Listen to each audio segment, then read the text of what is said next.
Today we're taking a look at the CarpodGo, a universal wireless Android Auto Apple CarPlay display designed to upgrade your in-car driving experience no matter what vehicle you're driving.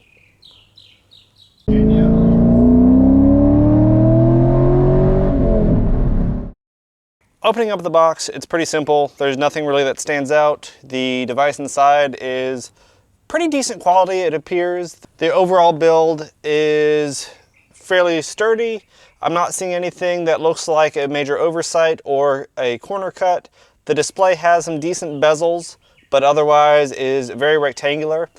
The one thing I find pretty difficult with these is finding a position to mount them where they don't block your visibility. The CarpodGo unit is one of these shorter units, so it's a little bit easier. Some of the other units that have built-in cameras on them tend to be really tall, and they occupy a lot of the windshield space, which I really don't like.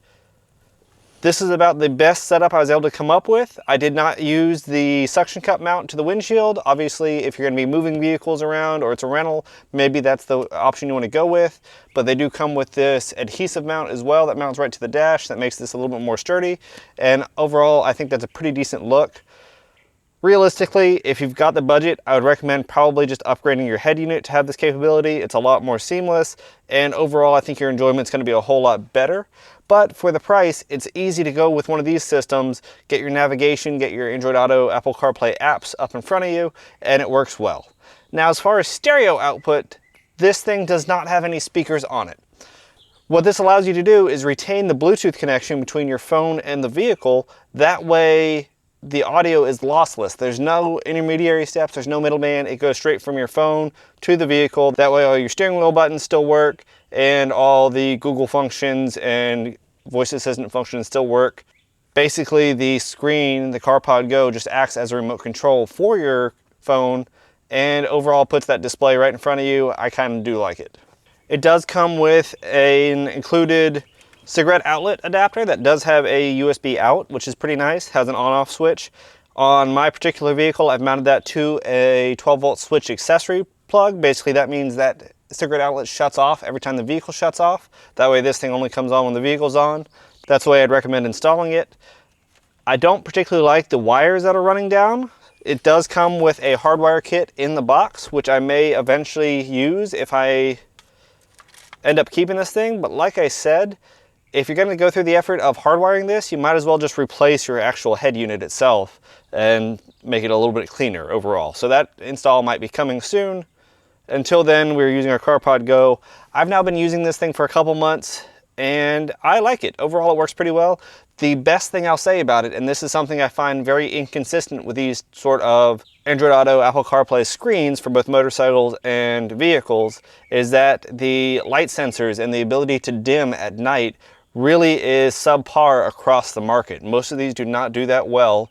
This unit does. So I'm really happy to say it switches from day to night mode well, and the brightness is very well controlled by the inbuilt light sensor, and that makes this thing actually livable. It does come with a camera as well if you want to use a dash cam setup. I have my smart mirror, which is amazing by the way, and that has its own dash camera. I didn't need to duplicate things, so I did not attach that, but you do have that ability. There are several other products on the market, like I said, I've tested, that have dash cams included built into the units. Again, they typically are a little bit bigger than this thing from what I found. The one in particular that I've tried that I was sent was too big for me to see around and really unsafe to drive with. Now, if you've been following my channel for any length of time, you know I've reviewed dozens of these things for motorcycles and cars. I've tested a lot of them, and frankly, there's not a lot I can say about these things anymore that really provide any sort of value. What I will say is whether I like them or not, and whether they are a good investment, the CarpodGo is an awesome product. I really enjoy it, and for a vehicle, if you're not going to hard mount a system in place of your normal infotainment system, it works great. All you need is a Bluetooth connection between your phone and the vehicle, and this thing works flawlessly. It gives even slightly older cars the ability to have this wireless Android Auto Apple CarPlay sort of setup, and it's pretty cool. Should you buy it? Well, that depends. Are you looking for something like this? Do you do some sort of Lyft or Uber driving and need some sort of display? Do you just enjoy having that modern map system that always updates, gives you live traffic, that sort of thing, and don't want to go through the hassle and cost of replacing your actual head unit in your vehicle, well, this may be a really good option for you. Like I said, in living with it, it is super easy. You can suction cup it to the windshield or sticky mount it to the dash. Requires really no skill with installing it. Just make sure you can maintain visibility. As far as getting it plugged in, it comes with a cigarette outlet. I'd recommend a switch source, or you can hardwire it if you want an even cleaner look. As far as the day-to-day, it works every time. There have been no glitches whatsoever with it, and the brightness setting and its ability to handle lighting conditions has been awesome. I definitely give this product my endorsement. I do enjoy it. I think it's a great system. If you're interested in something like that, I'll leave the links down below. As always, thanks for watching 4K Motoring. If you have any questions about this unit or any other unit you've seen out there, leave it in the comments below, and we'll catch you next time.